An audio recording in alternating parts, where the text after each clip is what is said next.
Hi friends, welcome to Harmony Hills Home and Garden. I'm Jenny and we live here in Baltimore, Maryland, Zone 7. Today I'd like to share with you a fun craft project that might keep you occupied during these cold winter months as we wait for time to start our seeds and get other plants into the ground. I am making some plant markers that are made out of stamped metal and beads and wire. So come with me and let's make some decorative things for our gardens. Now this project can be as complicated or as simple as you want it. Wherever your imagination takes you, that's where this project can go. I had this idea of using beads in my garden to be like sunlight catchers. And so I started just playing around with some glass beads that I picked up inexpensively on sale at the craft store and some of these metal stamping blanks. I thought it might be nice to have a collection of decorative plant stakes that would annotate the plants that I received as gifts from my friends. So I have started to make some decorative plant markers that they don't have the plant names on them, they have my friend's name on them. And so then if I were to continue this project, then throughout my garden I would have these pretty decorative plant markers that are made extra special and help me remember who gave me the plant in that garden. And then if I had any guests in my yard looking around, they would also know that I have been really generously provided for by my friends. And then I thought, well, why stop there? Why not use these same materials to make regular plant markers, plant names on the markers that can last longer? You know, often when you use some plant markers in the garden, they often break or the writing wears off of your marker. And sometimes it's hard to remember what the plants are. So I got some of these metal, these are silver toned, and then these are copper toned metal plant stakes that we can find at all of our local garden centers. You can find them at your big box store or on Amazon or wherever. A lot of places you can find these. And I use the same craft materials to permanently stamp the plant names onto these markers. So I thought I would share with you what I'm doing here and then open it up to you in the comment section down below. Tell me, what kind of decorative plant markers have you made? And would you try this project, or have you already done something similar? I'd love to hear from you about that. But first, let's get started. These are the first two that I made. This one is, it says Dot on it because my friend Dot gave me a lot of plants. And I've decorated hers with some curly strings of silver wire with pink beads on them, different kinds of pink beads, different sizes, different shapes. And then I curled the wire up. And the reason I did that is because Dot has really curly hair and it's one of her best features. And so this marker is designating plants that I received from my friend Dot. And then this one says Robin on it, and I did it in a slightly different style, a different kind of metal blank. I put a gem hanging down from below, and then I just put two strings of blue and green beads behind it, again on silver wire. And I don't have any special techniques. I just played around and did something that was pleasing to me. And so this is what I came up with. And then these other two kinds, these are just the plain plant markers that you can find. I just stamped the letters on here. This says Summer Fashion. That's a variety of rose that I have in my backyard. And this one says Passionate Kisses. And that's a variety of rose that I have in the front yard. And so I'll be able to put these out there and permanently mark the plants. And the good thing about this is that as dirt and just matter from the garden gets in these little cracks, it'll make that actually darker and easier to read over time. As it is right now, it's a little bit tone on tone, a little bit maybe hard to read. But again, as soil or dirt or dust gets in those indentations, that will become easier and easier to read. And the same with the copper. Even as the copper becomes green over time from oxidation, these indentations will become easier to read. The tools and products that I'm using for this project include cutting board that's made out of a plasticky material. I tried my wooden cutting board and it left indentations on it, so I moved over to this plastic cutting board. I have a small hammer here. This is one I just picked up at the Dollar Tree a couple of years ago. You could use a normal size hammer for this too. And then I have two different styles of plant markers, the ones that have the silver toned, I guess that's galvanized metal, and the ones that have the copper metal plant tags. At the craft store, I picked up these metal blanks. These are in the jewelry making section, and you can find them in silver and in gold and in bronze and probably other colors at this point as well. I got two different sizes and shapes. This one is a rectangular shape with 2 holes in it, and then these are about the size of a United States dime or penny, and they have 1 hole in them. I also picked up some 18 gauge floral wire in straight stems. This is from my own personal collection. I have a lot of beads of different types. They're all pretty much either shiny plastic or glass. I want them to be able to catch the sun and really be pretty in the garden. So just a lot of different kinds of beads. And then just some normal paddle wire. This is a 22 gauge paddle wire, and that's what I am using to string the beads. I also have a handful of tools. These are all from the craft section of the craft store.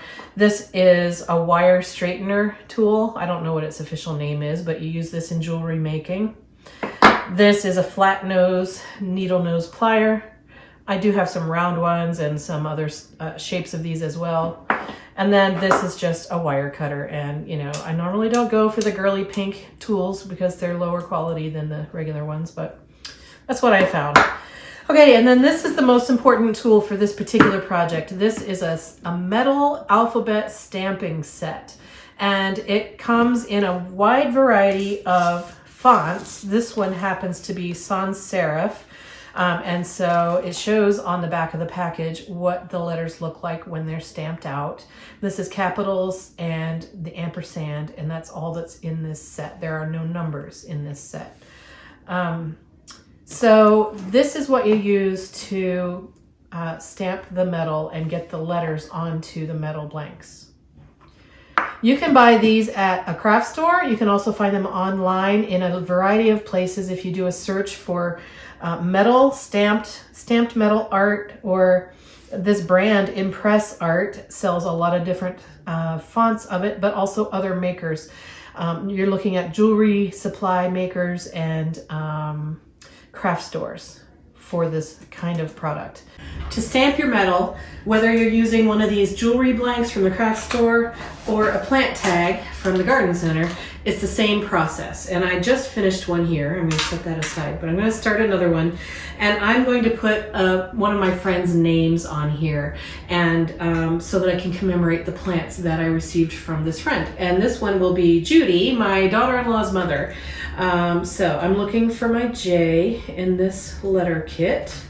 I found the small J, and I think I'm going to make this one horizontal. I made the other ones of this shape vertical, but I want something different, just to try something different. So I'm going to stamp Judy in horizontal orientation right on this blank. Did I forget to tell you? It's kind of loud. So, can you see the J got stamped onto this metal blank? Okay, so now it's a matter of just spelling out the name. Now remember, the letters are on the stamps in mirror image so that when you stamp them, they come out the correct orientation. And I try to keep them alphabetical in my holder so that they don't get mixed up and it's easier for me to find what I need. Next, I need the U.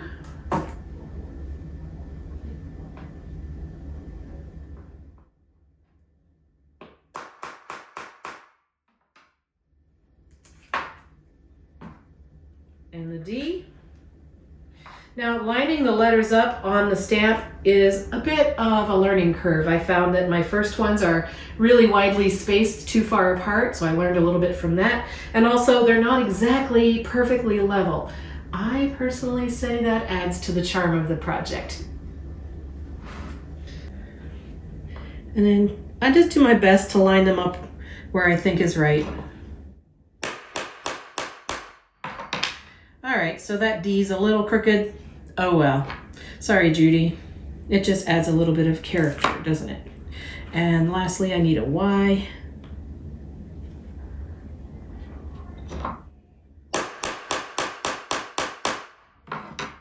And the Y is a little bit crooked too. Oh well, it's still, I think, pretty, and it's going to be a nice addition to the garden. Okay, so that's how you do the style on these metal blanks. Doing the circle ones are the same process. You just line them up and stamp them. Now I want to do one on a metal plank tag for you. And you can do whatever you want. You could make your friendship ones on these kind of tags instead of on the hanging tags. But I have chosen to do the friendship markers on the hanging tags, and on these kind of tags I'm going to put plant names. So I think what I'm going to do on this one is I'm just going to start making plant labels for the dahlias that I just ordered. So I'm trying to remember what I ordered, and I know one of them is called Karma Chalk. So let me do a Karma Chalk label.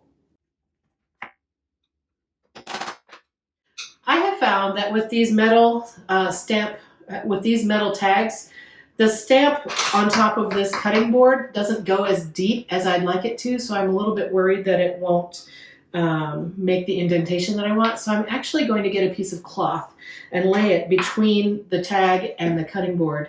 I'm just going to use a piece of paper towel to make a little bit of a cushion underneath this tag so that the stamp can go a little bit deeper into the metal.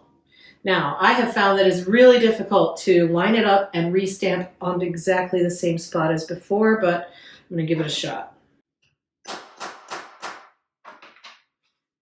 Yeah, okay, so now that letter is deeper into the material, into this metal material, so I'm happier with that.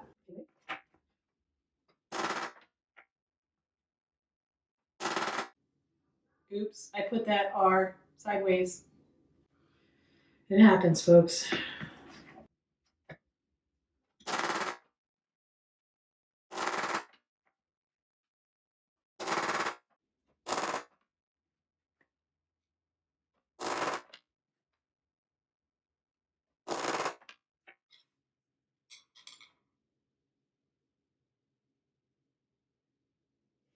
And I'm going to follow the same process using one of the copper markers.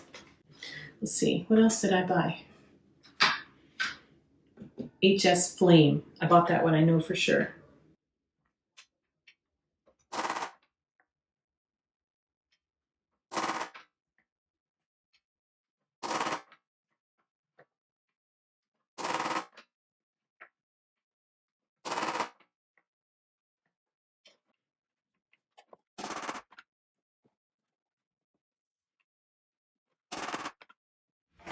So I think you get the general idea about how to stamp the letters onto your metal. And so you can make this a fun project. It's a little noisy, so I wouldn't recommend doing it after your household has gone to sleep.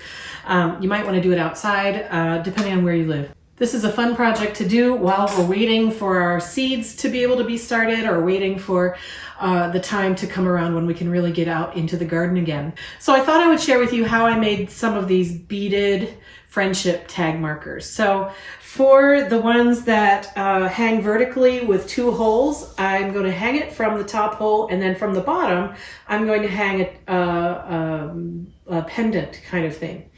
So to do that, I just go through my beads and I find the ones that I want to use. I'm using this 22 gauge silver paddle wire as the basis for what I'm doing. You know what? I need to go find my round nose pliers. Okay, folks, I went and I got my round nose needle nose pliers and some better cutters, because these pink ones, they're just not cutting it. Ha! Okay, so if you have a lot of jewelry making supplies already, you can certainly use those. Head pins would be great. and other sorts of findings that you use in your jewelry world, you can use on this project as well. I'm going as simple as possible in case you don't have a stash of jewelry supplies and you want to buy as few supplies as possible to do this project. So I'm just going simple on it, but you can go as complicated and as extravagant as you want. I'm going to cut off just a couple of inches of this silver wire. And now I'm going to curl the end up really tightly so that it is a stop for when I put a bead on there. That's what these round nosed pliers are really good for, is making these round stops at the end of these wires. So you grab the wire with the tip of the pliers and you just pull and bend around just like that. And so see, you've made a small loop at the end of your wire. If you'd like, you can double it up.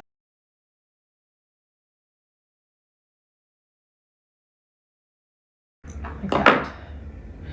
It might strike you as a little bit more decorative to have a double loop at the end, or it might be messy to you. You can make your own choice. So now you have a stopper for putting your beads on, so I'm going to choose a bead to put on here. I think I'm going to go with these peachy, orangey, rosy tones for this particular friendship tag.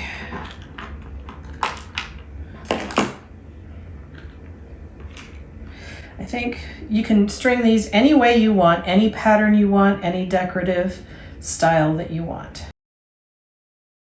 Just make your heart happy here.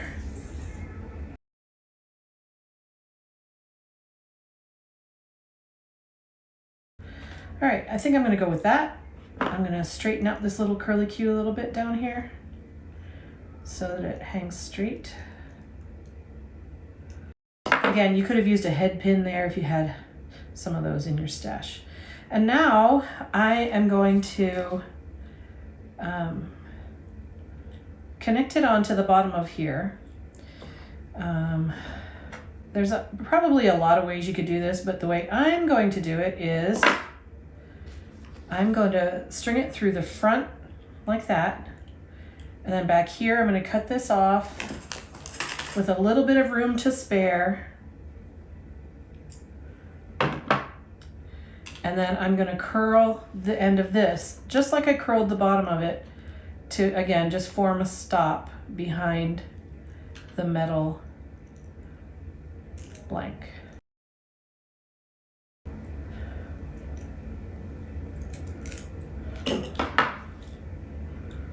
So it just curled up behind the blank as a way to stop from going through the metal blank.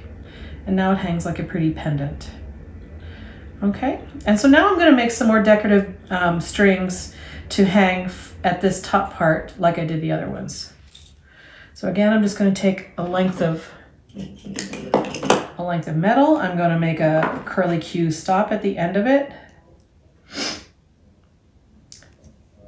There are definitely other techniques you can use to accomplish this same goal here. And if you're a jewelry maker, you know better than I do. But I'm just going to go with this method because it's working for me and it's easy to show.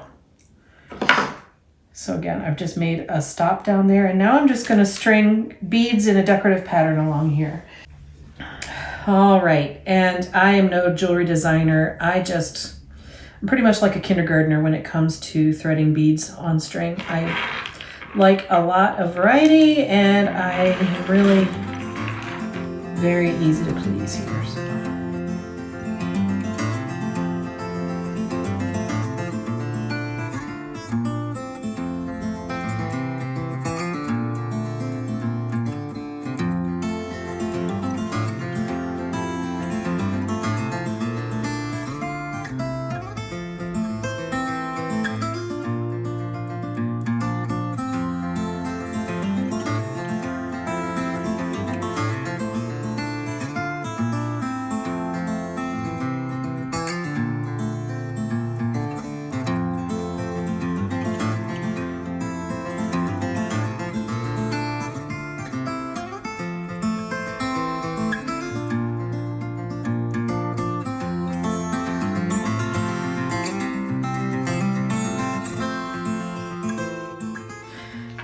So now I have 2 long curlicues and a dangle on the tag.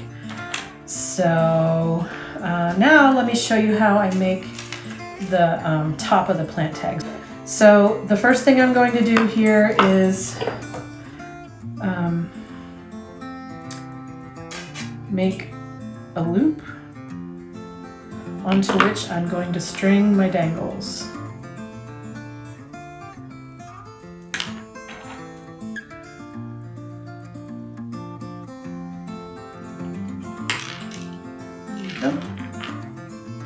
Now I'm just gonna, just by hand, so it ends up looking like that. So this will go into the plant this way, and then out of this front part, I bring it down and then I shape it like a J.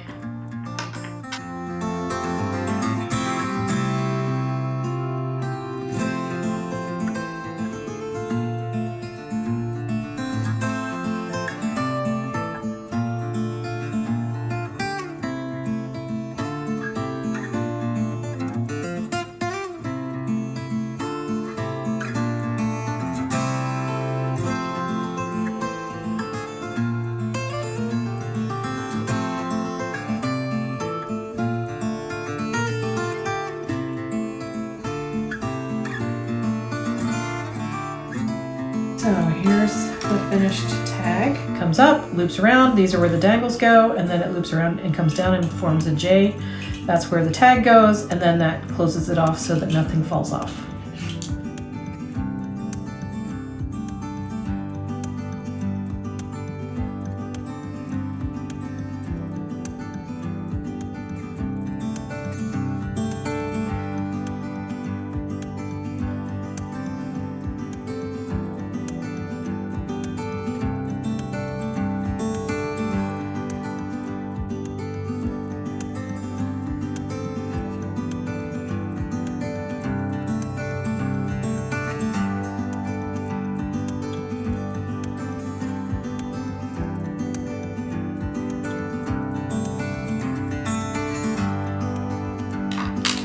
Okay, well, no one is ever going to call me a wire artist or a sculptor or a jewelry artist, but I tell you what, it doesn't matter what it looks like to anyone else. I like it. I think it's a nice little floof of pretty color, and I think it's going to be pretty in the garden, and so I am going to go with it. So, yeah.